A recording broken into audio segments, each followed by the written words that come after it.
Welcome back to another episode of Fight Night Picks question mark kicks. Big time heavyweight matchups in the main event, co-main event this weekend with Gane taking on Alexander Volkov. And of course, the fellow Canadian Tanner Boser against OSP. We've got a lot of great stuff over on the site.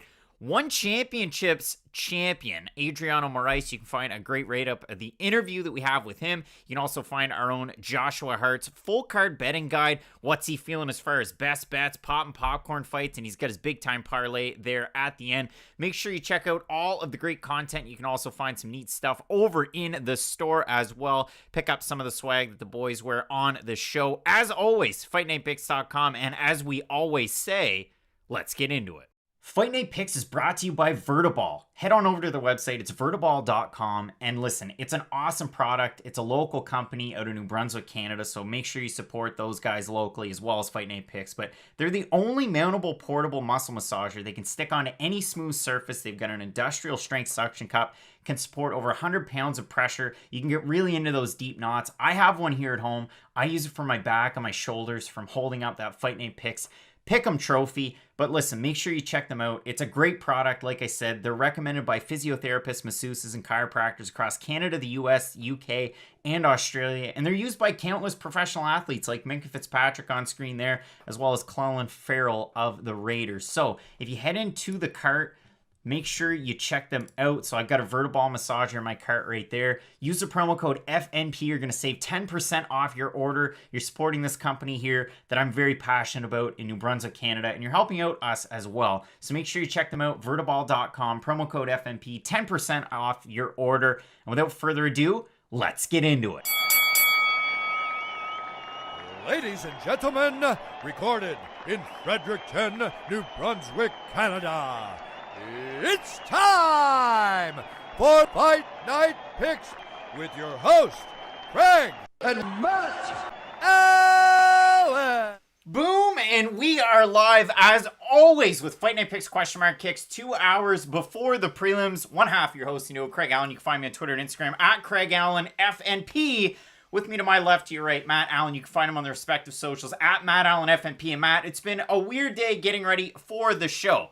I just realized the stream key was totally different because we were on StreamYard last weekend where I was out in the bush, in the wilderness, Fundy National Park, a great time outside of Alma, New Brunswick, Canada. Now, we got a big time card coming up this weekend. If the lighting persists to kind of pop in and out like it just did right there, maybe we'll change it. The show will change on the fly. My ever-loving, never-dying love for the Tottenham Hotspur. Listen, a lot of people were critical about that. I outed myself this week as a Hotspur fan, and the player on the back of the jersey, one Harry Kane, probably not going to be there next year. Yeah. So we'll see what happens with that. But as always, I'm really looking forward to this week. We've got Rebecca Middleditch over in the chat saying gone. We got Branch Above saying, what's up, Craig and Matt? Let's get into it. Sean V's got Volkov.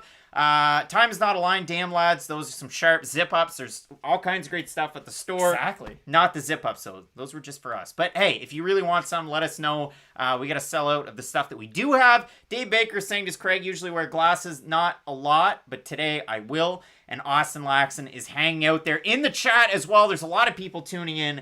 All it takes, a subscribe and a like. We would really appreciate it because, Matt, this is a really tough card, let alone pick, predict, Hume K parlay. This is a really tricky one. It really is, but I've got some good news, guys. The main event should be really exciting. Gane, Alexander Volkov might not be a title eliminator, might be a title eliminator. This is one of those weird fights where a reporter would ask Dana White if it is a title eliminator, and his answer would be like, we'll see what happens afterwards. Because it's a very high-level fight between two of the best fighters in the division, but with the weird logjam at heavyweight, it is going to get into this, like, okay, we're just going to have to start getting top contenders fighting top contenders. Now, luckily, that is what's happening. And in the co-main event, it might not be the greatest co-main event of all time, but Owen St. Preux, some people thought he did really well against John Jones with a broken arm. He didn't win by any means, but he did all right at UFC 197. Him fighting Tanner Boser should be interesting. I think we covered it quite well throughout the week. Sort of I'll use the word drama, I guess, kind of surrounding the contract situation of Tanner Boser coming into this co-main event. So maybe you're not all that involved in the co-main event, but I know I am. So the weird thing about that one, start of the week, the narrative could be, okay, Tanner Boser fighting out his contract, but then if you went over to his management's page, he signed a 4-fight deal, and they just kind of buried that lead. He talked about it during this week, and when the individual video went up, I tossed that one in there and said, you're going to have to wait for question mark kicks so we can really get into it. And even in that fight, you look at it for Tanner Boser, he came home, he did his quarantine, he had a couple days where he wasn't quarantined, and then he had to fly out to Vegas again. So it is really interesting that way. I absolutely love that fight. All right, so we're going to throw it on over to our Fight of the Night screen. Again, if this is the first time that you tuned in with Fight Night Picks question mark kicks, we throw it over to the Fight of the Night screen. We talk about those fights. You let us know over in the comments section who you're pulling for as far as, who's going to win that 50K split. Well, 50-50. Everybody made weight, so you like to see that. And then we're going to go full card, full bore through this entire thing. So let's throw it on over there. I'm going to pop out. I'm going to pop back in. Matt, how could you not consider Raoni Barcelos and Timur Valiev as a possible Fight of the Night? And this is another one where the odds, I mean, they're fairly far apart. I know both guys open around, odds were around par, about a minus 115 or thereabouts. Raoni Barcelos, a decent sized favorite here. He's just over a minus 2-1. For Timur Valiev, he's lucky, but he's tricky. And he's lucky that he's still on a quote-unquote win streak in this one, but I really do love this fight. Without a doubt, these are two guys who should either be fighting ranked fighters or fighters with much bigger resumes or names behind them. Like, it's a shame that Raoni Barcelos has to fight Timur Valiev right now, because at 135 pounds, there's just so many great fighters that you would assume, we can throw one of these guys in with like a half hour of Sun Sao or whatnot. I understand Sun Sao got hurt, but there's just so many names out there in the bantamweight division that you would assume that these guys would be able to fight at least one of those big names. But I know I'm really happy that they're being matched up. Two guys who are so well-rounded in every area of mixed martial arts. This fight's gonna be fun, whether it's on the feet, whether it's on the ground, and the clinch. Really, no matter what happens in this fight, it will be exciting. Should be a great one, and maybe the winner fights, like Kyler Phillips and Howley and Paiva. There you go. It's a weird fight that they just announced, Matt. Our next pick, Andre Fili taking on a really tough out in Daniel Pineda. A lot of people in the comment section are saying, well, Fili's going to win round 2 and 3. Pineda might win the first, and if Fili can just not get finished early on, he should be able to pull away with a win. But overall, I think it's a really well-matched fight, and these are two vets of the game. Obviously, Daniel Pineda, all of his wins by finish. Fili matches up quite well against him, too. I don't know if I've ever done a Mike Goldberg impression on this show, but I'm going to give it my best. This is a clash of styles. Not my best, but it really is a clash of styles because you have the overwhelming ground game and really just dominance on the mat of Daniel Pineda. We know him for the top position, the ground and pound, the submissions. But for Andre Fili, he's been in there with some of the best fighters in the world. Like, it's funny how when you look at Andre Fili's record and his resume, he's lost to a lot of those great fighters, but there's great fighters like the likes of Yair Rodriguez, the Max Holloways of the world. Like, there's no shame in losing to guys like that. It's just kind of wild that Andre Fili's been around for so long because it felt like for the first few years of his career, it's like, Andre Fili's only been around for what, a year, 2 years? No, he's been in the UFC for like 6-7 years at this point, and he has gotten to the point where it's like, okay, Andre, are you a ranked fighter or not? And I think this is a very important fight to distinguish whether he will be that ranked contender one day or not. I mean, it's a really, really fun one, and I'm really looking forward to it. Wael, if I pronounce your name properly, if I didn't, I apologize, but the prelims start in 2 hours. They always start 2 hours after the start of the Question Mark Kick show, Matt. I am really looking forward to this one. David is saying essentially 2 hours. Phoenix filling us in. We have the greatest fans out there. You're filling up the chat. If you want to help out the boys, hit up the super chat to support the channel. And like I said, you can find the merch over on the site. And I'm really looking forward to this one. It should be a good card. If it's not entertaining, then, well, I will be surprised. Here's the great news. It's an early card, so when this is done, like, you can still go out and do stuff, guys. It's okay, depending on where you live, there's COVID and all that, but, like, it's not like the fights are going to be done, it'll be 2 a.m. and you're just going to be struggling to stay awake. Like, fights are going to be done, it'll be a decent hour, you can go out and enjoy your weekend. There you go. All right, Matt. So, if we have a look at this one, I will pop it on down. We have Yancy Medeiros taking on Damir Hadzovic, and it is an interesting fight because both of these guys, they were matched up just a few cards ago. You look at it for Yancy Medeiros, he's lost 3 in a row, 15-7 the total record. For Damir Hadzovic, 13-6. He's 2-3 in his last 5. You look at the names though, and it's really funny because Damir Hadzovic, older fighter, you probably wouldn't think that. Yancy Medeiros is a guy that's competed at middleweight in the past, but if you looked at the stare down, Damir Hadzovic was the bigger guy, and he even looked taller than Yancy Medeiros, which is weird, too. I don't know if we've been lied to more since, like, the stats of Charcenia Rosenstrike, because I appreciate that you brought this up. I thought when they faced off, it was, okay, you got the short, thick Hadzovic versus the tall, thin Medeiros, but no, I thought the same thing as you. I'm like, okay, these guys, first of all, are basically looking each other in the eye right now, and here's the thing about Yancy Medeiros. I know I've said this before, I've fed this horse until it's died, but Yancy Medeiros, I thought was going to be a much better fighter than he did turn into, and it's no shame. I guess it's more just the aspirations I had for his career, because I thought, okay, you have that weird fight to Eric Silva. I understand he had the weird run at lightweight before, then he moves up to welterweight. I thought welterweight was going to be a good spot for Yancy Medeiros. He has the crazy fight against Alex Oliveira, one of the greatest fights of all time. They both get dropped multiple times. He ends up coming out on top. Then he fights Cowboy and loses, and I really felt like that fight was a really important fight for him, because, okay, you can lose to Cowboy, come back in 4 months, beat a non-ranked fighter, and then, okay, you're right back in the mix. No shame in losing to a legend like Cowboy. Or you can then go down, fight Gregor Gillespie, lose this like super one-sided fight where you kind of get finished just because you can't get back up to your feet, and then you take a lot of time off. And just the career management of Yancy Medeiros has been kind of odd to me, to be completely honest, and it always feels like it's been a disservice to him, and I'm openly admitting that I'm a big part of this, because I always look at Yancy Medeiros and I look at the Max Holloway training connection, and they're always together, and I always expect, okay, we're going to get that level of volume from Yancy Medeiros, because I actually like the striking technique of Yancy Medeiros. I don't think he's got bad technique by any means. He just doesn't have the output that I expect him to have, I should say. And for Damir Hadzovic, I like his wrestling in this fight. I like his boxing combinations. It will be odd because we see, and you had mentioned it in our videos throughout this week, he has these weird lapses in focus almost throughout fights. And that's always something you have to worry about, especially against a finisher like Yancy Medeiros. It is a really, really tricky one if you're looking to try and make a pick or prediction. I see it over there in the comment section. Austin Wyatt saying Medeiros has just fought the better people. That'll be the difference. I mean, if you focus on Clay's comment and you look at Yancy's 3-fight losing streak, Donald Cerrone, again, we can all say that was a really weird fight, just the way that he went into it. Gregor Gillespie's a tough fight for anybody. You saw how good he looked against Diego Fajes last time out. Lando Venata to lose a decision like that.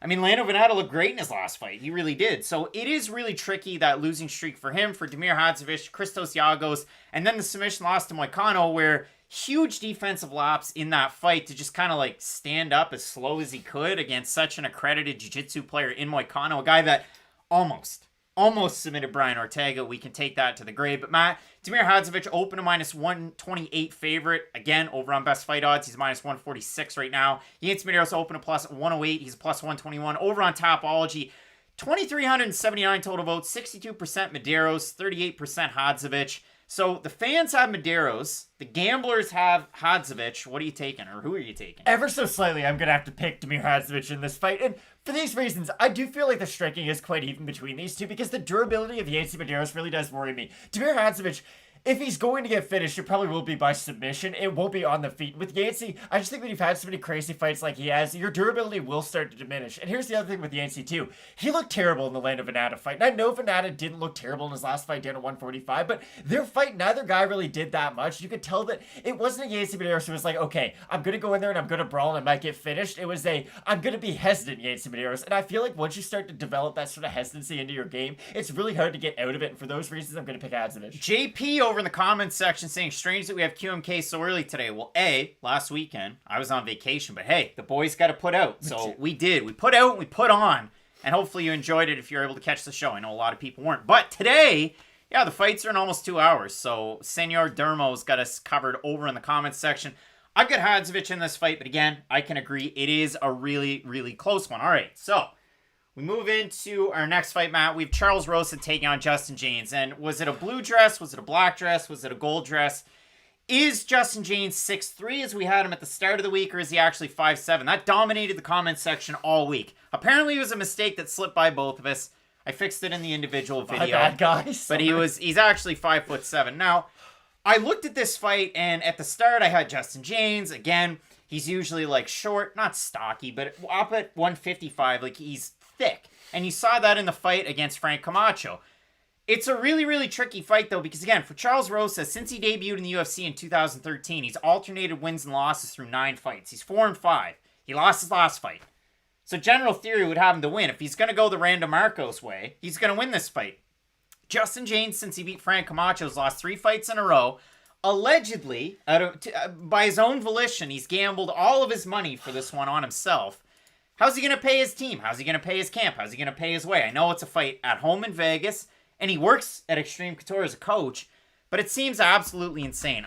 I'm not going to put my hard-earned money on this fight. I'm surprised Justin Jaynes would even come out and say any of that. It really bothers me about this fight. So again, like I said to cap off the video, there's a lot of fights where I'm having a hard time. This is another one of those fights. I had Jaynes at the start of the week, but I'm up in the air here.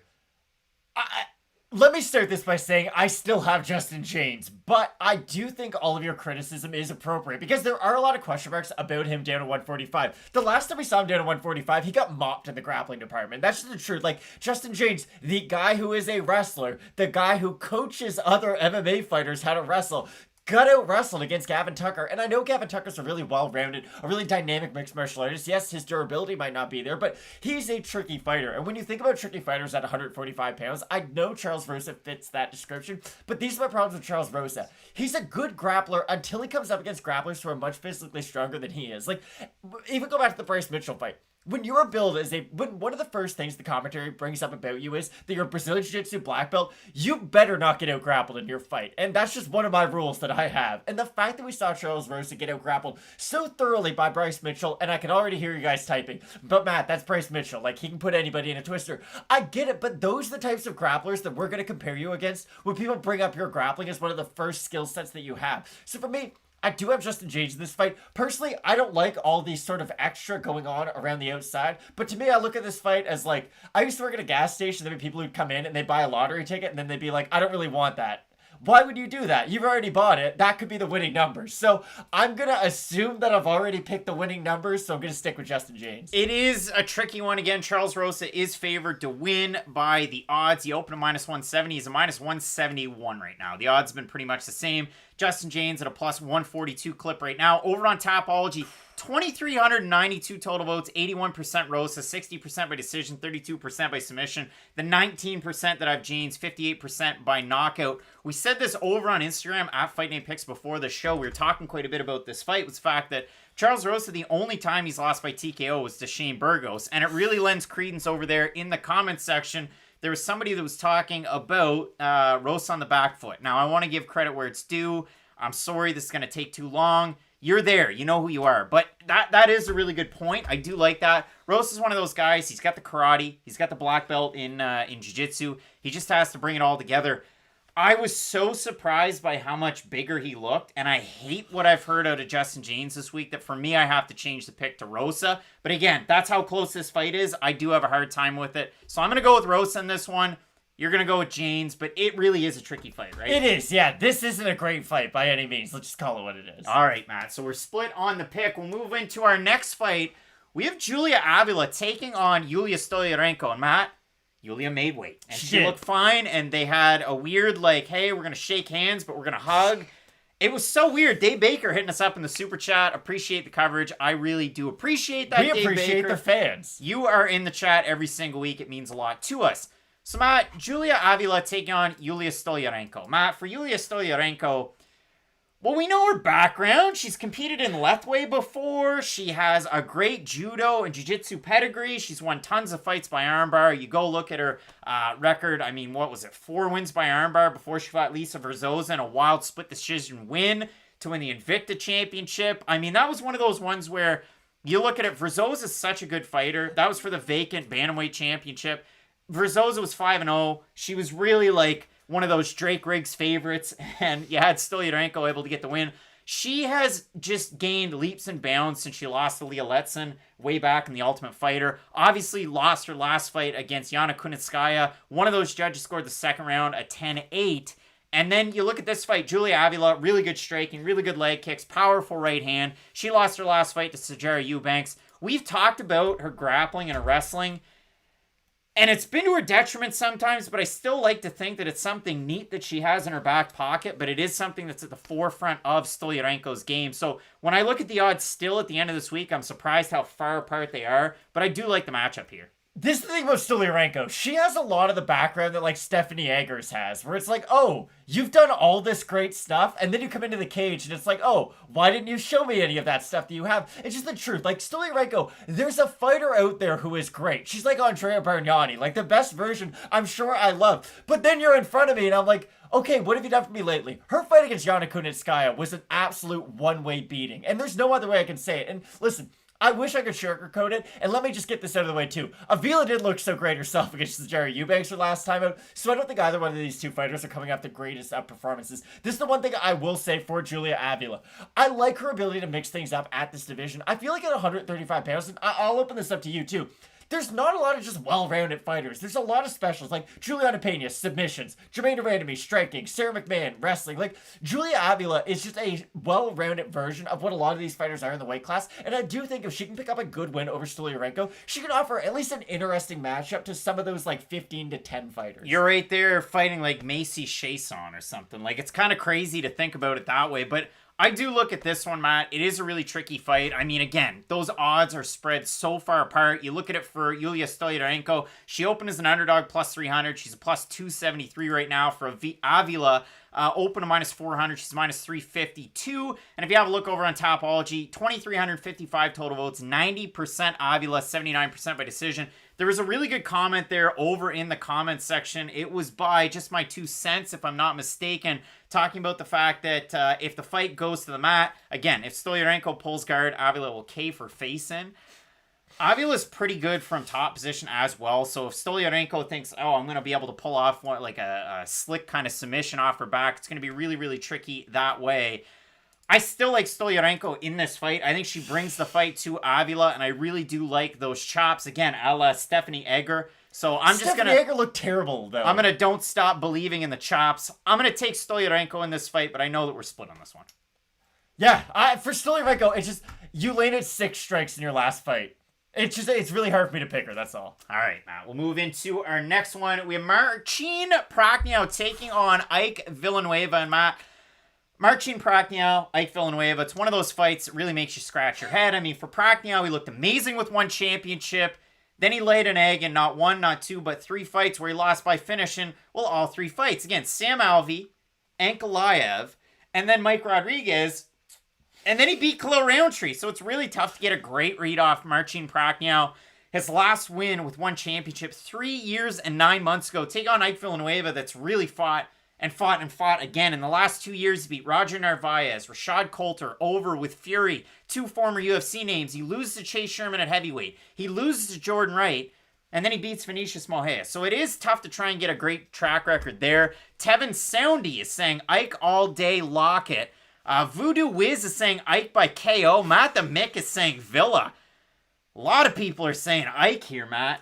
And listen, someone's probably going to get finished. Yeah, Marcin Prachnio hasn't had the greatest of chin, but then at the same time, he ate a lot of Roundtree shots, and he almost got dropped, or he did get dropped about twice in the second round, where he did lose that round, won the first, won the third. Let's see what we get this weekend. This is a weird fight, Craig, and there's no other way to say it. Like, you read up in the original prediction videos, I'll be honest, I went back and watched more Prachnio before he got to the UFC, and I'm like, who is this guy? I know. Because it is so weird. Like, I really can't even think of another sports comparison of like, oh, this guy was really, really good in the minors, immediately gets brought up, and I know Cage Warriors aren't the minors, but just to bring it to other sports terms, he comes up to the big show and looks like a shell of himself. I don't know if it just is a big case of ring rust or octagon jitters or whatever it is. It almost reminded me of, or the Seattle Mariners going to play the game of service time with Kellenic, and then they bring him up, and he goes, what, like 0 for 21, and then see you later. That's Marcin Prachnio. Now, here's the good news. They didn't give up on Prachnio right after those 3 losses, and he did show slight improvements, I'll say, in the Khalil Roundtree fight, but my problem with Prachnio is always going to come down to his durability. It just isn't very good anymore, and I don't know if that's something that can improve. Personally, I don't really think it is. Like, normally, once your chin goes, it's gone, and it's not like just these 2 nerdy white guys are saying this. Like, people have been saying this in boxing and MMA for a long time. When your durability does diminish, it's really hard to bring it back. And for Ike Villanueva, he can at least eat shots and walk forward through them. Now, yes, he will go down after an accumulation of them.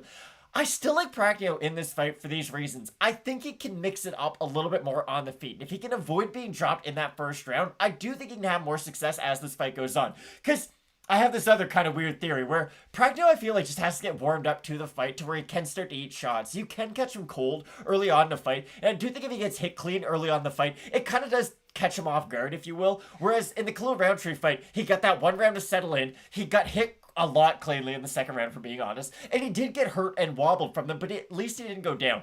If Prachnio can look like the fighter who did show signs of the dynamic striking in Cage Warriors, then I do think he can at least combination and volume strike his way One championship, sorry. Then I do think he can at least combination strike and volume strike his way to a decision victory. But I gotta be honest, I wouldn't be surprised at all if Ike Villanueva did get a finish win. I look at this one, and in the comment section, a lot of people going with Villanueva. If you have a look at the odds, Peter Jones, probably the best comment out there right now, saying neither one of these guys are worth putting money on. They both have a puncher's chance, period, 100%.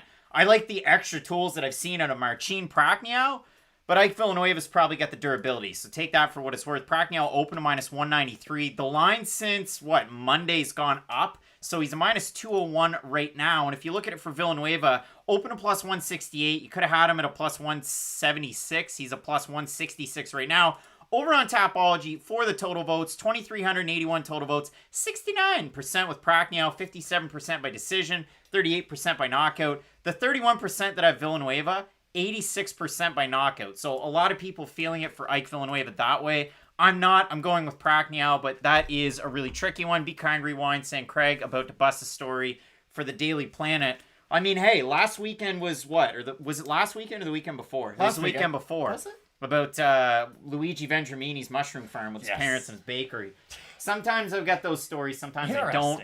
Matt, next fight that we have, Warlley Alves taking on Jeremiah Wells. And one of Jeremiah Wells' good friends hit us up in the comments section, really feeling his buddy G. Thinks that Wells is going to get the win. Former CFFC welterweight champ. There's also somebody else that enlightened everybody in the comments section this week that I had to say that Wells just got his black belt under Daniel Gracie at Henzo's in Philly. You love to see all that, man. Jeremiah Wells, such a fun fighter to watch in the regional scene. Coming off of almost a 2-year layoff on short notice to take on Warlley Alves, the guy that's really flip-flopped between opponents. He looked like a Thai fighter last time out with all those body kicks to Munir Lazez, and then it was just finish him at the end. Great win for Warlley Alves, and you know when he's on, he is a special fighter. It's a tough fight for Jeremiah Wells on short notice. Maybe we get, like a couple of weeks ago, Terrence McKinney on short notice against Matt Frivola. But I'm going to kick this one off saying that I do like Warlley Alves. His top pressure is great once he gets the fight to the mat. He's a very complete fighter.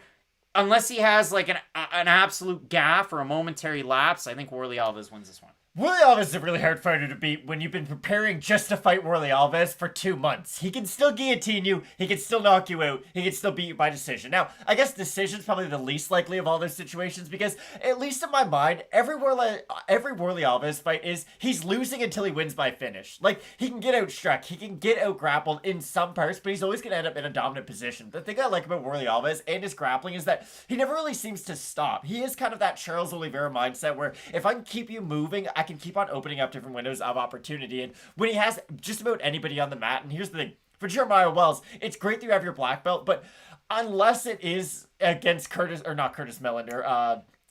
Randy Brown, then I really don't think a lot of guys are going to be able to submit Warlley Alves. Like, if he is on his game, I doubt there are many people at 170 pounds outside of, like, Damian Maia, maybe, who could submit Warlley Alves. So for me, I like Alves in this fight, but if Jeremiah Wells can get the win, this is an absolutely massive opportunity on short notice. Bub Collins hitting us up in the super chat saying, I can just hear John Anik yelling Jeremiah Wells for some reason. Have a great fight day, boys. Let's get into it. Bub, appreciate the super chat. And yeah, it is a really tricky one that way. Prince Vegeta-san, the only man to beat Colby Covington by decision. Now, you can say that. If we have a look at the odds for this one, Warlley Alves open to minus 205. He's a minus 233 right now. Jeremiah Wells open to plus 165. He's a plus 190. And if we have a look at the total Tapology votes, they were very skewed at the start of the week when we made the video, but the fight was just announced. We have a look now. 2,255 total votes. 88% Alves. 59% by knockout. Matt, it is a really tricky fight for the man himself, Jeremiah Wells, but as like a minus, again, let's say minus 240 favorite Warlley Alves. Do you like him there? I do want it. Again, short notice does matter, guys. I understand that every now and then there's a fighter who comes in on short notice and they win in the first minute. Do you know what doesn't happen all that often? A fighter comes in and then outclasses their opponent for 15 minutes consistently. Like, you always have that small window where, yes, they can win, but the cardio is going to be affected. The game plan is going to be affected. Like, people have training camps for a reason. It's because they work. All right, Matt. So if we've got Warlley Alves at a minus 240, I'm going to take that as the first leg of the question mark kicks parlay. Going with Warlley Alves. Let me know what you think about that one in the comments section. Just my 2 cents saying the short notice upsets are usually first round knockouts. And the first round is when Warlley Alves is at his strongest. So we'll see if Peak Powers Alves is able to get the win. It's my first leg of the question mark kicks parlay. Matt, our next fight, we have Shavkat Rakhmonov taking on Michel Prazeres. And yeah, the face-off looked as silly as I thought it would. Now, you didn't get to see full-body Rakhmonov because he had the Kazakhstan flag around him. So how thick was he really? We're going to find that out tonight. But this is one of those fights. It scared me at the start of the week. It still scares me now. Again, like there were a few people in the comment section too this week that were saying, boys, you don't have to talk like that. You guys preview these fights. The picks are gravy. Hey, Thanks, man. Thank you. Like, you get it. That's the whole point of this. But when I do look at this fight, Michel Prazeres does so many things well in terms of takedowns, positional awareness, and then his submissions are great. If you want to see a great example of that, his win over Bartosz Fabinski, that was a much bigger man. But this is kind of like when Antonio Hoyo fought Deron Winn. Are we going to get that type of fight, or are we going to get Rakhmonov with his distance strikes and his submission abilities here? Here's the thing. Antonio Hoyo barely moves his feet when he fights. He's a very stationary fighter. So if you are a wrestler, it's really easy to get in on his hips. Do you know who's hard to get in on their hips? Shavkat Rakhmonov. Now, here's the thing. You can take him down if you are able to close that distance. That is one thing. He's very dangerous off his back. He has great sweeps. He's good at getting back up to his feet. So there is danger coming along with just going ahead and taking him down. I'm sure you've got the stat, but it's either 7 wins by knockout, 6 by submission, or the other way around. Like, when Rakhmonov fights, the judges can normally just take the night off. They are not normally needed. Interesting in this fight, though, because Prazeres does a lot of the things well that Rakhmonov might struggle with, but I look at this fight as the UFC is kind of doing their job right in this situation. Like, this is a very boxing fight for Rakhmonov. Now, hear me out. Rakhmonov is probably going to win this fight. He's the much more skilled fighter on the feet, and I would say he's the much more technically sound fighter out of these two. Prazeres has great takedowns, though, great top control, and he's really good at just holding that position. If Rakhmonov has any issue getting up to his feet, Prazeres is going to expose that tonight. So for Rakhmonov, let's say in the first round he does get taken down. He does find himself tired. He does have to work a little bit harder in that first round than he expects himself to. Round 2, he can keep the distance, outstrike Prazeres, and round 3, let's say he finishes him or something, then that's exactly what I want to see from a high-level prospect. A lot of people might say, oh, he had trouble against this fighter in the first 2 rounds. You can't look at it that way. This is one of those fights that I think will make Rakhmonov better because of it, but I will say this, the odds are a little ridiculous because the takedown abilities of Prazeres. If he goes out there in the first round, in the first minute of the first round, and stays on top of Rakhmonov for 4 minutes, then we know how this fight's going to go. We don't need to see the other 2 rounds because it's just going to be rinse and repeat. But with all that being said, I still have to stick with Shavkat Rakhmonov. David Caldwell makes a great point. No locks in the UFC. Yeah, this is one of those ones that I wouldn't consider a lock whatsoever, but I've seen a lot of people out there this week that have Shavkat Rakhmonov open to -150. He's -305 right now. He's the biggest mover and shaker on the card at about a 51% clip. And if you look at it for Michel Prazeres, open to +130, he's +244 right now. And listen, Prazeres is coming off a 2-year USADA suspension for the same type of substance that old Bruno Silva took. And that's why we had to wait so long for his debut. 2,452 total votes on Tapology, 91% Rakhmonov, 49% by knockout. I have a hard time. I'm going to go with Shavkat Rakhmonov like I had him earlier on in the week. I think he's one of the more exciting prospects, not just in this division, but in all of the UFC. I think he's a great talent to watch. But for every fighter representing Kazakhstan, for every great fighter too, I mean, Damir Ismagulov struggled a little bit in his last fight against Rafael Alves. So we'll see what we get out of this one. Ignorant MMA saying Shavkat Rakhmonov is as lock as you get. Hey, yikes. We'll find out this weekend, Matt. Our next fight, we have Kennedy Nzechukwu taking on Danilo Marques. Matt, we're split on this one at the start of the week. Danilo Marques, one of those fighters that I had the worst read on him coming into the UFC. I thought he was a scrub. He got beat by bad guys. He beat bad guys. Like, it's a really, really tough one to try and tell. And then you look at him in the UFC, and he doesn't look all that bad. I mean, looks really good, some might say. Albeit not against the greatest level of competition. Obviously, Slow Mike Rodriguez, who has a win earlier on this card against Marcin Prachnio. But you look at it, the 2 fights, Hadis Ibrahimov, who was terrible in the UFC, Mike Rodriguez. For Kennedy Nzechukwu, beat Darko Stosic pretty well by technicality. And then he beat Carlos Ulberg his last time out, where he got hit, and hit, and then he kind of started to give it back a little bit. But he's one of those one of those fighters where Saif Saud's basically like, hey, you got to have the killer instinct, buddy. You got to have the killer instinct. And listen, when Saif Saud yells at you in the corner, it scares me on this end of the television screen or computer screen or wherever I am, my phone. So for Kennedy, he's just got to build on the momentum. Now he's got 2 wins in a row after that first pro loss in his UFC debut to Paul Craig. I mean, hey, stuff like that's going to happen. Taking on Danilo Marques, it's a tough fight for anybody. I'm eager to see what the people are thinking. I mean, Tevin is saying I got Kennedy in almost every parlay DK line.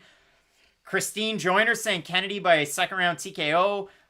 Prince Vegeta-san's got Kennedy. Jeff Serpa's got Kennedy. Seems like a lot of people have Kennedy and Nzechukwu. What are you thinking? I'm siding with the chat, I guess. I do like Kennedy in this fight because I do think he can outlast Danilo Marques at the end of the day. I like the takedown defense of Kennedy. And here's the thing, and this is gonna be weird. I do like the grappling of him as well. I understand he gets submitted by Paul Craig, but you need to understand. We need to start putting respect on the name of Paul Craig, and I'm gonna include myself into that. Like, Paul Craig is now the submission guy at 205. Like, every division's got that one guy who, if you go on the mat with him, he's gonna be able to submit you. Like Brian Ortega, Damian Maia, there's guys out there. Paul Craig's one of those guys, and I do think we just have to start giving him that credit because I think he's now proven that if you are grappling with Paul Craig at any moment in an MMA fight, he's either taking your arm home or putting you to sleep, and there's not much you can do about it. Against Danilo Marques, this is a weird fight, and again, it could go either way, but at the end of the day, and what you had brought up with the safe Saud saying that Kennedy needs that more killer instinct, I do agree with that, but what we saw in the Carlos Alberg was him starting to shed that skin a little bit. I do feel like we are seeing a much more aggressive version of him, and for those reasons, I feel like if he can just defend the first few takedowns of Danilo Marques, force this into becoming a striking fight, I do feel like Kennedy and Nzechukwu can win this fight. It is a really, really tough fight for both guys. Again, for Paul Craig, I mean, he's looked amazing in fights. He's looked awful in some fights as far as a striker goes. But you look at that fight for Kennedy Nzechukwu, and it was like he was fighting a wall at the start against Carlos Alberg. And then once Alberg started to get tired and Kennedy started to crack him, he did a great job in that one. As far as the odds in this one, Matt, Kennedy Nzechukwu open to -115. He got up as high as a +102, 105. He's a -130 right now. For Danilo Marques coming in the underdog, open to -115, he's +107. Total Tapology votes, 2,393. 72% in Nzechukwu, 80% by knockout for the 28% that have Marques, 59% by submission. I talked about it, and there's a lot of people over there in the comments section that disagree with me, but that's fine. I mean, hey, like I said at the start of the show, it's a really tough card to pick. I like Danilo Marques because he's one of those guys that implements really weird takedown attempts. True. Now, how many really tall guys Danilo Marques fought? Like, really, really tall guys. These guys are some of the biggest fighters you're going to see at 205.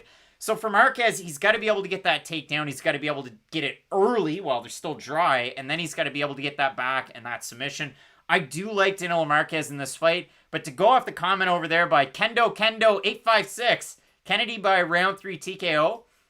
I might wait until the end of the first round and see how this one plays out. If I was thinking of putting a bet on it, maybe go live that way. I don't have it in any type of parlay, but I still have Marques here. Every minute that ticks on the clock is going in the favor of Kennedy and Nzechukwu. That's the way I see this fight. And if he can, like you said, make it past that first round, the danger zone, as Kenny Loggins might say, then I do think Kennedy can win this fight. This fight is your featured main card fight. And Danny Gurr making a good point. Kennedy head kick KO round 2. He's got a really nice left high kick. And he has oddly good cardio for the size of him at 205. Like, you brought that up. He is as big as you can get at 205 pounds. If the UFC ever made a cruiserweight division, I'm sure he could be able to fit into it, but it is weird how good his cardio is for the size of him. I love the fight, Matt. We move into our next one. We have Renato Moicano taking on Jai Herbert, and when I look at this fight, listen, Renato Moicano has boxed the ears in of very, very good fighters. He's got wins over Calvin Kattar. He almost beat Brian Ortega. He beat Jeremy Stevens, beat him quite soundly. Split decision, not really. Sure he did. But you look at his last 5, and again, Cub Swanson, Aldo, Chan Sung Jung, Damir Hadzovic, and then his last time out to Fiziev, which really surprised me. Now, Ignorant MMA is saying poor Jai, which is, I've seen a lot of people pulling for Jai Herbert here recently. Really long, rangy power puncher, something that you don't get to see a lot. Most power guys, it's nice and in tight, especially in this division. But for Jai Herbert, he can really let things fly. He's got that whip at the end of his strikes. He's beaten a lot of really good guys. And if you're a Cage Warriors fan, well, it was the trilogy this weekend. Jonah hitting us up in the super chat saying, appreciate the content, guys. Jonah, I appreciate you. Matt, I'll hand it off to you. Listen, Jai Herbert had one more fights than he had lost his last time out by a large multiple. The last time he had lost was to Reese McKee with Bama. Everybody misses Bama. Tom Duquesnoy main evented that card back in 2016. But again, Kane Carrizosa was a UFC vet. He beaten Jack Grant, Steve O'Keefe, Joe McColgan, guys that you know and love from the Cage Warriors scene. He comes in, he lays an egg against Massaran Duba. Herb Dean just did a poor job, I thought, still think. It's a tricky fight. We've got Bon Kwikwi, 72, saying Moicano looked weird at the face-off. I thought he looked fine. He just looked like himself. Listen, I had Moicano at the start of the week, and so did you. What do you think? Is Moicano that dude or not? This is the question that we have leading into the fights tonight. Because for Renato Moicano, not only the much more well-known fighter, but the fighter who's been promoted quite a bit by the UFC. Not a lot of fighters can say, oh, I've main evented, and I fought one of the greatest fighters of all time. Like, he's fought Jose Aldo. He's been in a main event against the Korean Zombie. He's had opportunities that really don't come around all that often. And when he made his move up to 155, it made sense. He was a younger guy at 145. He was always big for the weight division. Tall and thin, something I can relate to. And as you get older, you are just going to start to gain weight. So I thought, okay, just a natural progression. We see this a lot. Younger guys going to move up eventually. He looked good against Damir Hadzovic, but then his fight against Fiziev just brought up a whole lot of questions that I have around the durability of Moicano, especially up at 155 pounds. Because for me, getting knocked out at 145 and then moving up in weight kind of erases those knockout losses. Not completely, but I think you understand where I'm going with this. Like, Worthy, for instance, is a guy we used to bring up a lot of, oh, his durability wasn't great. But if you actually look at his record, the majority of his knockout losses came at 145. Now, yes, I understand he's been knocked out a little bit at 155, but the best example that came to mind.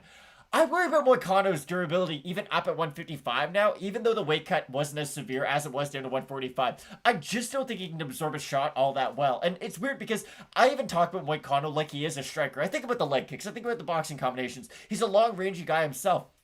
His bread gets buttered on the mat, though. And if he takes down Jai Herbert, even for 5 seconds, he's going to get into a very dominant position. Because that's the thing with Moicano. He's almost one of those grapplers. He's kind of the jiu-jitsu equivalent of Josh Koscheck. Let me elaborate. Josh Koscheck, great at grappling, great at wrestling, fell in love with his hands. Renato Moicano is great at jiu-jitsu, but he will tie box with guys a little bit too much on the feet. If he can avoid that against Jai Herbert, mixing the takedown, mixing his striking, I think he should win this fight 9.5 times out of 10. But again, the durability at 155 pounds is always going to worry me, especially against a power puncher like Jai Herbert. And I considered putting Renato Moicano in the question mark kicks parlay. I actually flip-flopped between Moicano and Alves. I landed on Alves, but Moicano opened a minus 190 favorite. He's minus 243 right now. For Jai Herbert, open to plus 165. He's plus 198 right now. And over on Tapology, we've got a lot of votes. 2,494, 79% Moicano, 59% by submission. For the 21% that have Herbert, 76% by knockout. For Jai Herbert, a guy that trains at a Renegade BJJ with the Edwards brothers, Tom Breeze, Aiden Lee, so on and so forth, he's going to be a really hard guy to submit. He does actually have a really good ground game. You can see that over with Cage Warriors. I even mentioned that in our first prediction video when he went to fight Trinaldo, and people were like, no, he's a striker. I get that, but he has a good ground game that not a lot of people talk about. Again, I'm going to go with Moicano. Toast is saying, hilarious that you're confident in a guy getting knocked out 3 times in the last 4 fights. Jose Aldo, the Korean Zombie, and Rafael Fiziev, one of the greatest kickboxers in the world. Hey, come on. What happens? We'll see what happens. Again, I do like, Jai Herbert as a fighter, and I think this is a really tricky fight. For me, again, the durability of Moicano scared it away from my question mark kicks parlay, so that's the way that I'm going there. Matt, we move into our next fight. Tim Means and Nicholas Dalby did the old trailer hitch when they went. They kind of went, oh, no, we're going to trailer hitch it, and that's when you shake somebody's fist. It was weird.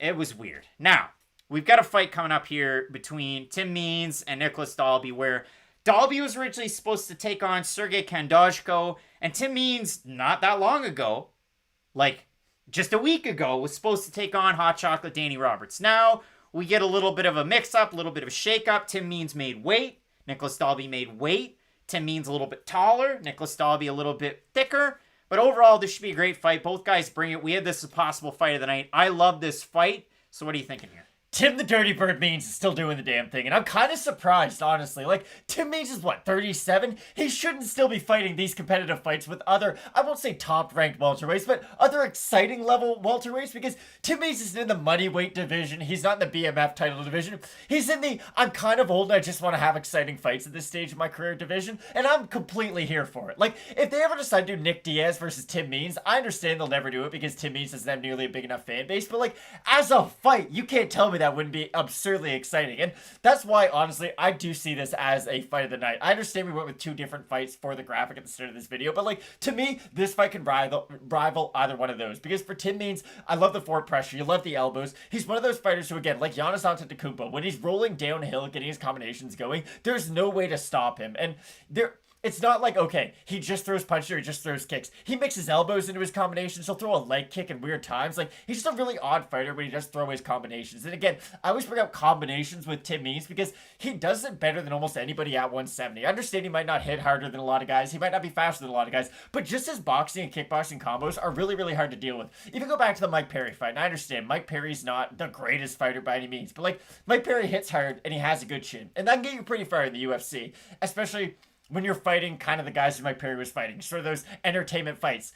Tim Means says, that's cute and all. I know I'm known to brawl, but I'm just going to go in there and box your ears in. And that was really impressive from Tim Means because a lot of fighters, as they get older, start to lose some of their technique and rely on their power. And it's more of like a 50-50 game of either I get hit by a big shot or you get hit by a big shot. With Tim Means, he's like, okay, I'm just going to stay technical, and I think that's really important. Well, let's go over into the comments section. Bro Bogan saying Dalby's last win is against Means' last loss, and if you do the MMA math, well, then Dalby should win. But listen, that fight against D-Rod, I had that fight for D-Rod. I mean, I didn't think that Dalby won it, but the weird thing is, if you actually want to go and look at the stats, Tim Means lands 5.16 significant strikes per minute to Dalby's 3.2.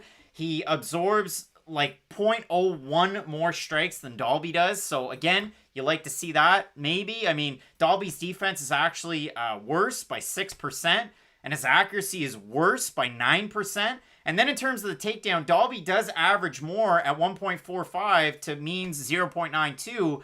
But for his accuracy, is it a lot better? I mean, no. It's actually 33% to Means 41%. The takedown defense, I mean, chalk it up as square. 64% for Means and 63% for Dalby. So Means has all the better stats, and he has more time in the UFC. Obviously, these are two guys that have had 2 stints in the UFC, which is crazy to think of that way.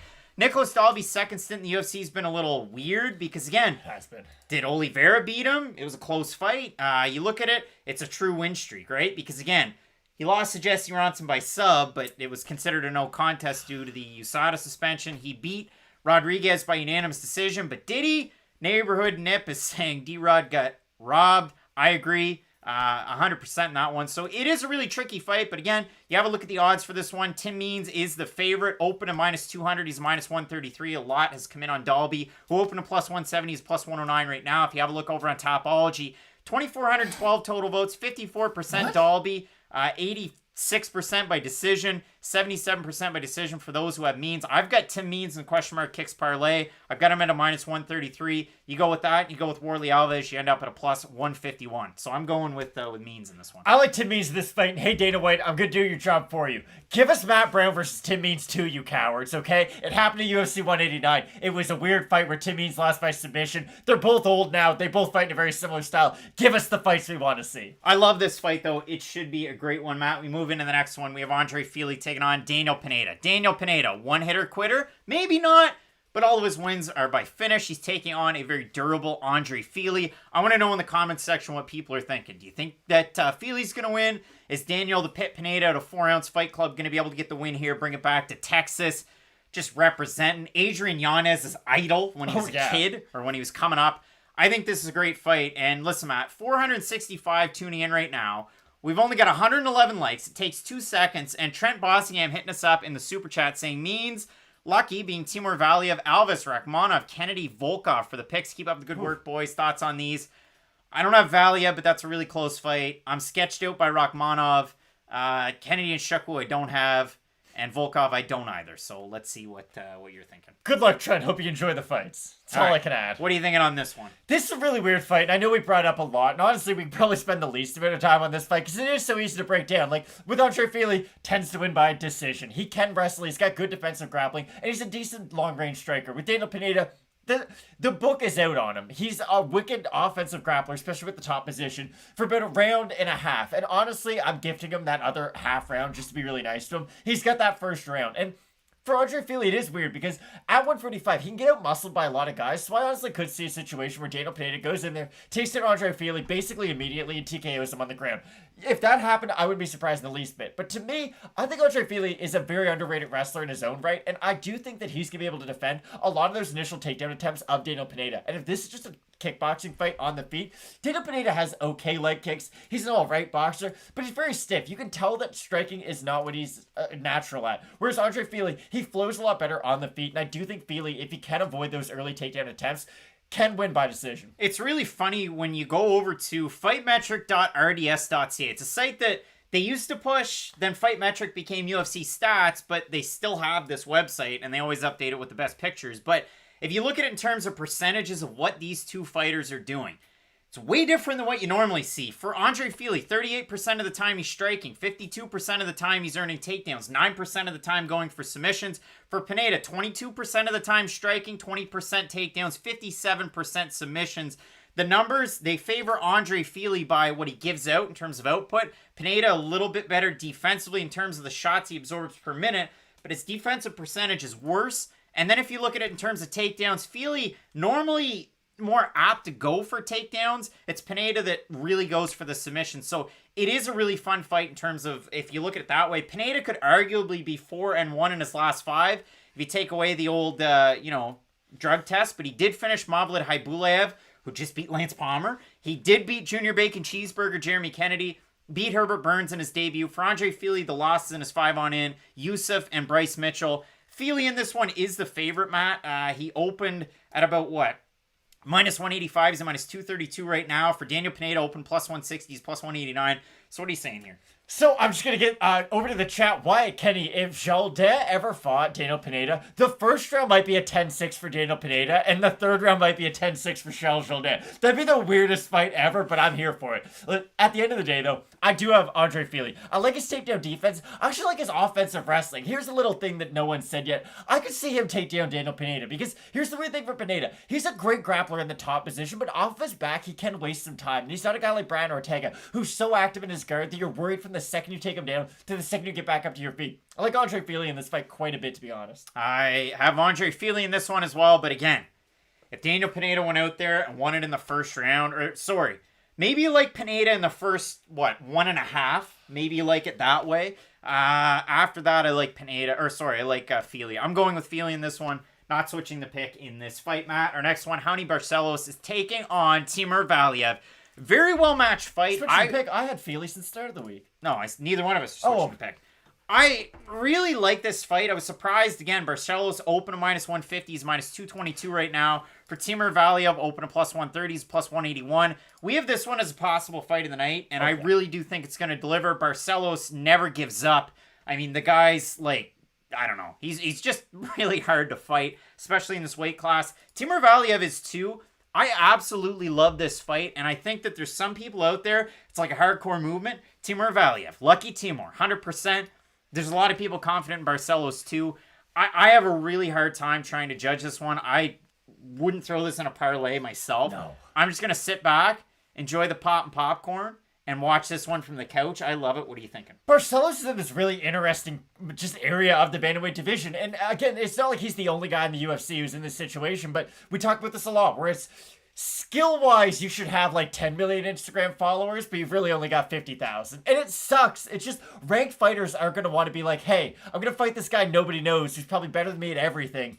It's a really hard sell for anybody in the top 15, so unfortunately we do get fights like this, where it's really exciting and you're getting two guys who are much more deserving than fighting who they're fighting, but it's all the UFC really has left to offer each other. For Barcelos, it's interesting because I feel like he can outstrike a lot of guys in the UFC, he can outgrapple a lot of guys in the UFC. It is the well-rounded aspects of his game, and his last time out against Bruno Silva was just one of the most dominating fights you're ever going to see. And for Timur Valiev, I don't know how he's going to deal with the scrambles of Barcelos. And I'll open this up to you, too.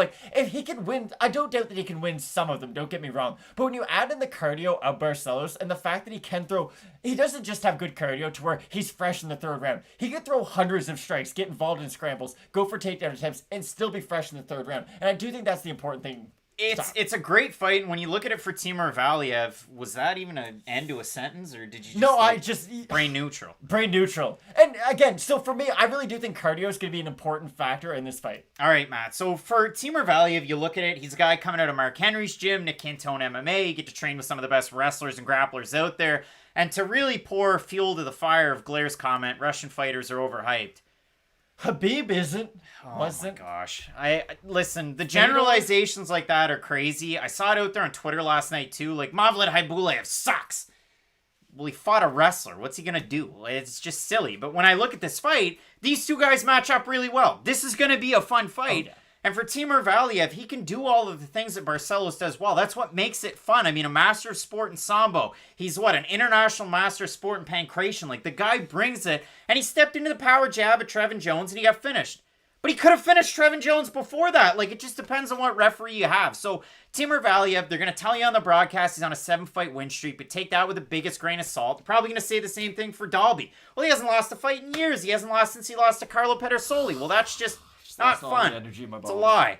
But when I look at this one, I still have Raoni Barcelos, but if I woke up on Sunday morning and Timur Valiev won, it wouldn't surprise me in the slightest. Again, Barcelos is the favorite in this fight. If you look at it for the Topology votes, 2,465 total votes, 85% Barcelos, 79% by decision, 76% by decision for Valiev. 15% of the fans have him to win.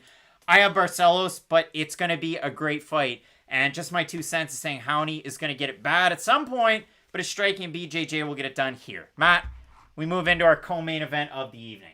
And let's give credit where it's due. Tanner Boser got a new contract, so we can throw out all the conversation of Boser's fighting out his contract.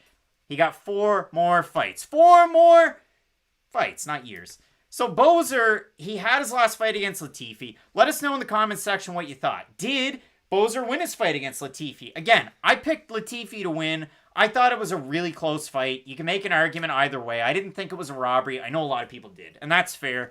But you look at it for Boser, he did struggle with the takedown defense. That's the one major takeaway out of that fight.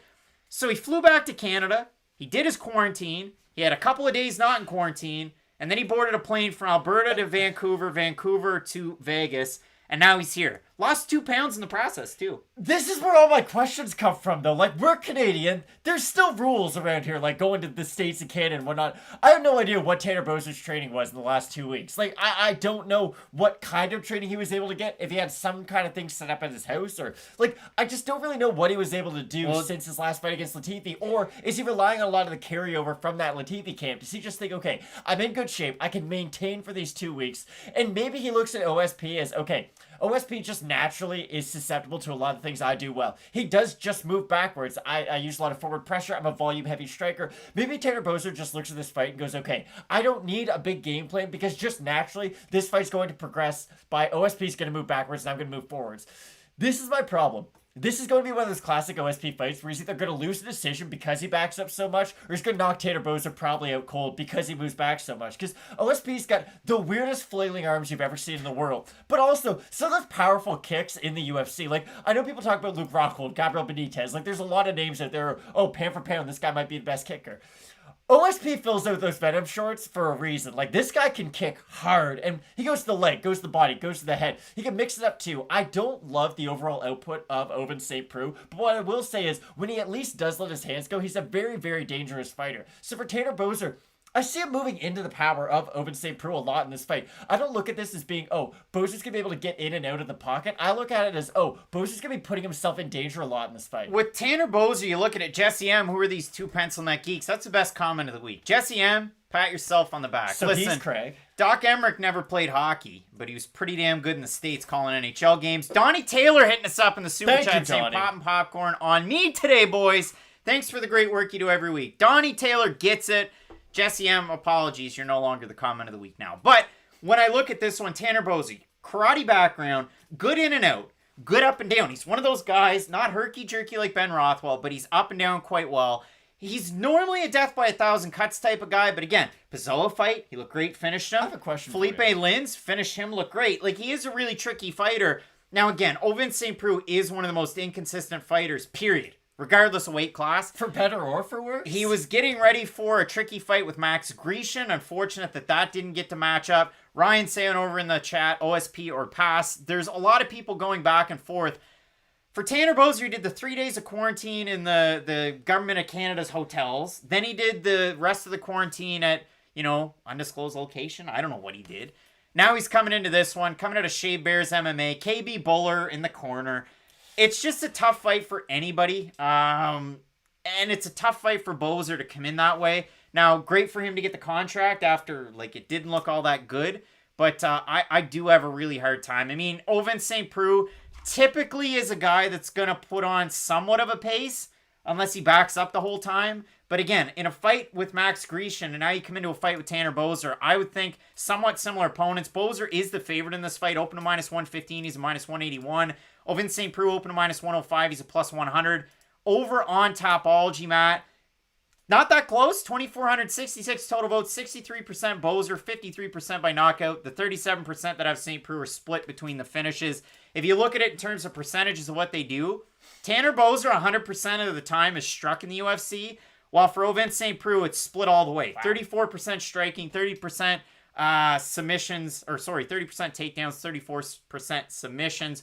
Boser's more active. He gives more. He absorbs less. For St. Preux, he gives some, he absorbs more, but he's more active with the takedowns. I'm still with Ovince St. Preux in this fight, but it is a really tricky one. It's a pass for me on my card. So, Trevin, I agree with you 100%. That's what I was just about to say. OSP dropped Ben Rothwell, guys. That means something. Like, Ben Rothwell has one of the better chins in the heavyweight division's history, and OSP was still able to put him down. I know Tanner Boser's not, like, a glass chin or anything, but, like, if you can put Ben Rothwell on the mat, you can put most other guys completely unconscious. I do think the power of St. Preux, it's weird because he's the light heavyweight moving up, and I know he's sort of a heavyweight, sort of a light heavyweight right now, but he is still the smaller fighter, if you will. But I still think he has a massive power edge in this fight. For all those reasons, I do have to stick with the OSP pick. I'm really, really looking forward to this one, but again, Glaire is saying go for the Canadian fighter. Apologies, I just can't in this one, Matt. We move into our main event of the evening. We have Le Bon Gamin Cyril Gane looking to bring back the win for France, and he's taking on Alexander Volkov. We were split on this one earlier on in the week. Alexander Volkov riding a tidy little 2-fight win streak. A couple of great finishes. Obviously, that first fight, that fight against Curtis Blades definitely didn't go his way. But that was one of those ones, it's either win or it's a learning experience up near the top. And listen, there's so much play up there in the top 5. You got John Jones popping in. Is it going to be Ngannou Lewis the next one for the belt? So many different conversations. Maybe the winner in this fight gets, like, Stipe. I don't think that would be crazy. Branch Above saying pop and popcorn for this one. Nugs Live is saying, what does Le Bon Gamin means? He's just a good pal. He's a good buddy. Yeah. That's what Le Bon Gamin means. Donc, qui est-ce que tu penses va gagner ce combat ici?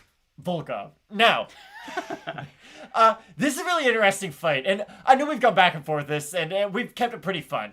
One of my better friends, Tim Rose, loves this fight, loves Alexander Volkov. He just got into MMA, and his favorite fighters are Nikita Krylov and Alexander Volkov. So for some reason, I feel like I've always got a bit of a soft spot for Alexander Volkov, because we just talk about him all the time. But here's the one thing Volkov did do. He gained 20 pounds in the heavyweight division, and that means a lot. And it's not just like he gained the weight and it didn't help him at all. Like, now he's been able to match his volume along with power now. He's not just a guy who has to rely on his volume to overwhelm his opponents to win by TKO. He can knock you with one punch. So a lot of people were saying over in the comment section, like, did he really gain 20 pounds? Yeah. So when he fought Curtis Blades, he weighed 247. Then in his next fight against Walt Harris, 265. Then he weighed 264 against Overeem. For this fight, he's 265 on the nose, so you'd have to think he comes in a little bit thicker. Now, Rebecca Middleditch is saying over there in the comments section, the experience level makes me nervous, but I'm so hyped on Gane.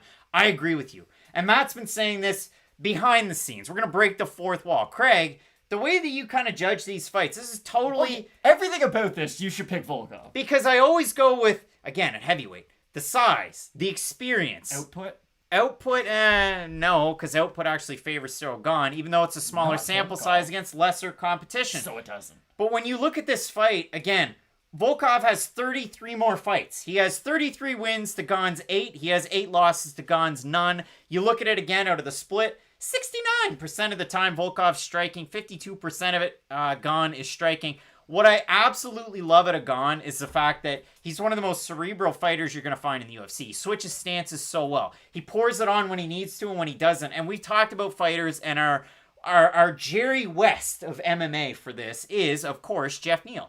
Because when he needs to pour it on, he knows exactly when he has to put down on the gas, and when he needs to pull off, he does that. Cyril Gane's one of those guys. I can finish you in the first, I can wait till the third. If it's a 5-round fight, I can use it whenever I want to. This is my thing. Who's the good fighter he's proved that against? I mean, look at it. Jairzinho Rosenstrike, his last time out. Like, there's a lot of people that are now detractors against Cyril Gane just based on one performance. But for me, he's put on against a really good fighter in Tanner Boser that's in our co-main event. You look at the 5 on in. Pazoa, Dante Mays, Boser, JDS, Rosenstrike. JDS was one of those featured fights. They want to make him look good. He picks up a huge win. It's a really tricky one. And I got to answer a question, Matt, before I hand it off to you. Bush League Movie Reviews is saying, is this on TSN today? It's not, they don't actually have the rights for this one. There's a few that they don't. Check out Aaron Bronstedter's Twitter. This one's on Fight Pass today, the whole thing. So you're going to have to watch it over there. But I really, really do love the in and out, the fight IQ of Cyril Gane. Again, you can talk about it in terms of the numbers. His output, he outlanded Jairzinho Rosenstrike in their fight big time. Out of total strikes, it was 128-49 for Gane in that one. And again, he outlands Volkov just by the numbers, and he absorbs much less than Volkov does. He has way better takedown defense, which we've seen tested in the UFC. I still like Cyril Gane in this fight. Again, I said at the start of the week, this is a really tricky card, so I don't have this one on mine. I would go with the over 2.5 rounds if I was feeling spicy, but I do like Gane in this one. I can't disagree with anything you said, but nothing you said is 100% true. Like, listen, Cyril Gane's a really good fighter, but this might all of those things that you just read and have in your memory were wrong, but I agree. Stats don't tell the full picture about Cyril Gane's career, and it's just the truth. When you've had 8 professional fights, only about 3 of which being in the UFC, against respectable levels of competition. 5 in the UFC. Some of those wins don't really matter. Like, this is the problem. JDS was on, what, a 4-fight losing streak when he beat him? He was on his way out. And then that was the weird elbow behind the head. It was a good knockout. That was a good win for Cyril Gane.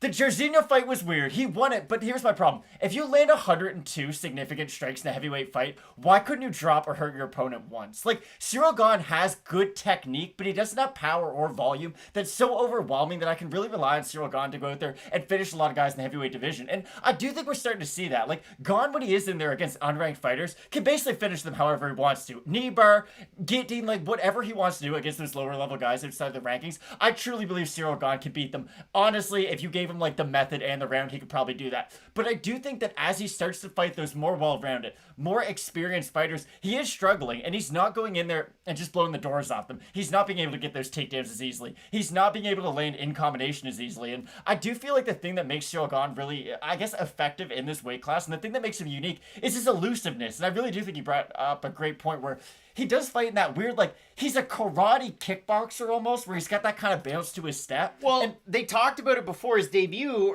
into his second fight, the fact that he had signed a contract with Glory to be a kickboxer, and then the UFC came calling, and now he's here. And yeah, and he does have a really unique way of striking, where again, I'm going to throw him in the Paul Felder category, but with just less spinning stuff, where he's got good power, he has good volume, but neither that just put you over the edge and really wow you. He is a very well-rounded mixed martial artist, and for me, that's how I look at Cyril Gane. I don't think of him with a background in kickboxing, because, let's be honest, he doesn't go out there and fight like a traditional kickboxer. He mixes in the takedowns too much for me to look at Cyril Gane and think, wow, that guy only fights in a kickboxing manner. This is my issue, though.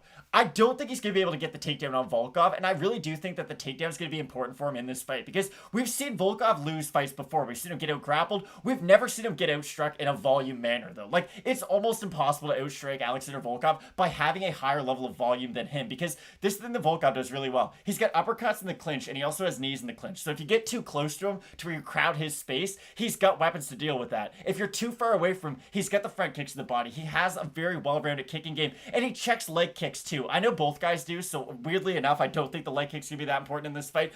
But I am going to stick with Volkov. This is the other thing I will say. Whoever wins this fight will be ready for a title shot. I know we said that this isn't a title eliminator, but everything I said about Cyril Gane will be wrong if he beats Volkov. If he goes out there and beats Volkov, I'm going to look like an idiot. He'll be my Trae Young of the NBA, where he'll just completely prove me wrong. But vice versa for Volkov. I feel like if Volkov is able to go out there and beat Cyril Gane, a guy who not a lot of guys want to fight at the top of this division, he's also deserving for it. Matt's saying that Volkov is a better striker than Cyril Gane. You're going to find that one out today. I absolutely love this fight, Matt, when we have a look at the odds for this one. You got Cyril Gane as the favorite, open minus 135. He's minus 157. He get down as far as a minus 174 thereabouts on Monday, and then the line popped right back up. For Alexander Volkov, open to plus 115. He's plus 130 right now. Over on Tapology, total votes 2,575. 61% Gane. 66% by decision. For the 39% that have Volkov, 49% by knockout. Dylan R is saying, thanks guys, I like when there's some disagreement over the main event. Most people don't, and then they get mad, and then they just, they decide that's the time to DM. You guys should have the same picks every time. Guys. We have two different brains. Yeah. We're different people. But it's better, because then he talks about stuff I don't think of, and I'm sure I've talked about stuff he doesn't think of, and then we think about the fights different. I absolutely love this one, though, Matt. So, let's throw it on back to the start. If you missed anything, we're going to whip on back through. You've got about 53 minutes before the prelims start. Up here in Canada, they're on Fight Pass. 526 tuning in right now, only 169 likes. You can get that one over 200. It's easy. Just toss the like. If you're not already subscribed, it only takes 2 seconds. You know, when we go live, Matt, we throw it on back to the start. You've got Yancy Medeiros taking on Damir Hadzovic. We did agree on this one. So, Damir Hadzovic? Unless Yancy can, like, turn back the clock to, like, 2017. But no, I agree. I've got Hadzovic as well. If I can turn back time, Yancy. Matt, next fight, we have Charles Rosa taking on Justin Jaynes. We were in agreement at the start of the week, but now, yeah, I've got Charles Rosa in this one. It is a tricky one, though. Like, I attest this one to a garbage pick where at the end of the year, somebody gets a 1 and somebody gets an O. But I've got Rosa here. Yeah, I'll stick with Justin Jaynes. I like the takedown defense against a guy like Charles Rosa. Again, maybe not against sort of the more well-rounded strikers we've seen in the past, or well-rounded fighters, I should say. But I do like Jaynes in this fight. I think he can defend enough takedowns to force this to become a striking fight. If he gets outstruck by Charles Rosa, I look like an idiot, but I'll rely on that for Jaynes to win. All right, Matt, we move into our next one. We have Julija Avila taking on Julija Stoliarenko. And Matt, for me, the biggest underdog in the card last weekend hit. Nikolai Negumereanu, he got the win. Not because of that. That's why I have Stoliarenko. I had her in the first matchup of this fight where she fainted twice on the scale. But I still like her in this one. Bigger fighter. I'm eager to see what kind of a fight we get out of this one because I think it's actually going to be a really good one. Even a broke clock's right twice a day. And I do think Julija Avila can win this fight. I like her well-roundedness. I think if she does get that top position, it's going to be a really long night for Stoliarenko. Matt, next one we have Marcin Prachnio taking on Ike Villanueva. It's not Marcin like Tabora, but they're both from Poland. Marcin has a tough fight. Ike Villanueva doesn't go away, and he is pretty damn hard. I still have Prachnio in this one, even though his chin's been tested, but it got tested his last time out, and he withstood it against Bangkok-ready Khalil Roundtree. So I'm going with Poland's Prachnio here. Ike Villanueva has the two things that normally beats Marcin Prachnio, which is moves forward and doesn't go away. But I still like Prachnio in this fight. I do think he can mix it up just a little bit more than Ike Villanueva can. Next one, Warlley Alves taking on Jeremiah Wells. This is the first leg of my question mark kicks parlay. Could I see a world where Jeremiah Wells just blitzes forward and finishes Alves? Well, that's how Jeremiah Wells wins a lot of fights. He's also pretty darn good on the ground with his offensive wrestling, and he just recently received his black belt in jiu-jitsu from Daniel Gracie. That means something. He's a main training partner of one, and it sucks that the fight's off. But Sean Brady was supposed to take on Kevin Lee. Kevin Lee, always injured. But I do have Warlley Alves in this one at about a minus 240. So is Kevin Lee always injured, not Kevin Lee future champ now? Damn, that's sad. I still have Warlley Alves as well. I think we covered it pretty well. It's tough to beat Warlley Alves in a full training camp, and the fact that Jeremiah Wells is expected to do it on short notice, it's a really hard ask for anybody in the UFC to do. So no, I agree. I've got Alves. Matt, Shavkat Rakhmonov taking on Michel Prazeres. I've given out all my warnings. I'm still going with Rakhmonov, but it's a tricky one. I'm also going with Rakhmonov, but hey, UFC, if you want to build a prospect, give him stylistic matchups that will be fun. Like, if they do Rakhmonov versus Tim Means next, let's say they both get wins, I think that'd be a very fun fight moving forward. Matt, next one, Nzechukwu taking on Danilo Marques. We're split on this one. I've got Marques here. It's one of those fights, I can't disagree with what you said. Marques does have unique takedowns. He does have a really odd submission game as well, but I do like Kendi in this fight. I just think he can outlast whatever early storm Danilo Marques can bring. Our next fight, we have Renato Moicano taking on Black Country banger Jai Herbert.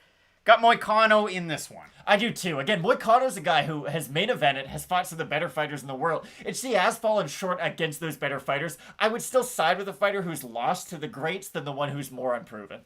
A lot of people, Matt, haven't been listening for the question mark kicks parlay. It even tripped up Phoenix. In Phoenix, you're here every week. I've seen a lot of people. Gabe up there asking what it is. Come on, guys. Well, Tim Means is the second leg. I got him at a minus 133. I've got Warlley Alves at a minus 240. That evens out to a plus 151 if you go with the two of them. I've got Means to take on take on Dalby. It is a really, really tricky one because, again, listen, these guys are well matched. Dalby was looking forward to Ken Dojko, who's coming off of major knee surgery, and Means was getting ready for Roberts. I think that favors Means in this fight, so I'm going with him here. Yeah, again, Tim Means is the guy who was preparing for a fighter very similar to Nicholas Dalby, a week ago now? And if anything, it's just giving him a longer training camp to get more prepared for it. I like Tim Means as well. Matt, next fight, Andre Fili taking on Pineda. I've got Andre Fili. It's tricky. I also have Andre Fili. I think he can outlast Daniel Pineda, but if Daniel Pineda goes out there and guillotines him in the first round, I wouldn't be very surprised. All right, Matt, next one, we have Raoni Barcelos taking on Timur Valiev. Got the Brazilian in this one. I also have Barcelos in this, but this should be a phenomenal fight. Matt, co-main event of the evening. Let's see. I mean, Tanner Boser, I obviously wouldn't be shocked the world because he's a pretty decent favorite in this one, but let's see how he turns out with pretty much no training camp coming off the Latifi fight, taking on Ovince St. Preux. I think this fight's gonna look a lot like the Alonzo Medefield fight, where again, it's Medefield's moving forward, starting to land in combination, starting to land good shots, but eventually walks into a big shot of OSP. I like OSP. I've got OSP here as well. And in our main event of the evening, you got Cyril Gane taking on Alexander Volkov. Great fight. We were split on this one, still split on it at the end of the week. I got Cyril Gane here. I've got Alexander Volkov, but this is a wild main event. Absolutely. Looking forward to it. Listen, we've got a big time card coming up today. It starts in, 47 minutes? So all kinds of great stuff there. You can follow us on Twitter and Instagram at Fight Night Picks, at Craig Allen FNP, at Matt Allen FNP. There's no UFC next weekend, so it gives us time to get ready for the big time pay-per-view. You got Poirier-McGregor for a third time. Not going to give out the pick now, but it's probably pretty obvious. I love the fight, and it's a great card. You're not going to want to miss any of that, right? No, it's going to be really good. We got Fight Companion, of course, because it is the main event. And if you remember how fun our last Conor McGregor versus Dustin Poirier Fight Companion was, you're not going to want to miss out on this next one. Should be some great stuff, so keep it locked in with Fight Night Picks, and as we always say, let's get into it. Ladies and gentlemen, recorded in Fredericton, New Brunswick, Canada. It's time for Fight Night Picks with your host, Craig and Matt.